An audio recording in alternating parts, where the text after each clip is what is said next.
Hi மக்களே, எல்லோரும் எப்படி இருக்கீங்க? இன்றைக்கி என்ன பார்க்க போகிறோன்னா, பிரம்ம முகூர்த்த விளக்கோட 8வது நாள் பூஜை தான் பார்க்க போகிறோம்.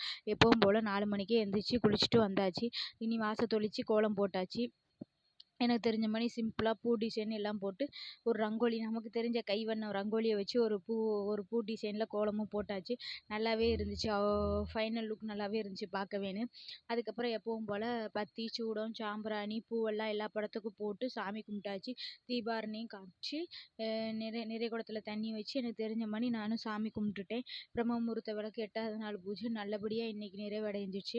என்னையை பொறுத்தவரை இருக்கிறவங்களுக்கு பணம் இல்லாதவங்களுக்கு கடவுள் மாதிரி, நாம் இல்லாதவங்களுக்கு எப்பவும் கடவுள் தான் துணை மக்களை. நானும் அதை தான் நம்புகிறேன். நல்லபடியாக சாமி கும்பிட்டுட்டு, சாமி இந்த பிரம்ம முகூர்த்த விளக்கில் எது இருக்குதோ இல்லையோ மக்களை, எனக்கு ஏதாவது ப்ராப்ளம்னா ஏதாவது ஒரு வழியில் கடவுள் உதவி பண்ணிக்கிட்டு தான் இருக்கார். இந்த மாதிரி வீடியோவுக்கு சூர்யா சொர்ணா சேனலுக்கு சப்ஸ்கிரைப் பண்ணுங்கள், லைக் அண்ட் சப்ஸ்கிரைப் பண்ணுங்கள். பாய், நெக்ஸ்ட் வீடியோவில்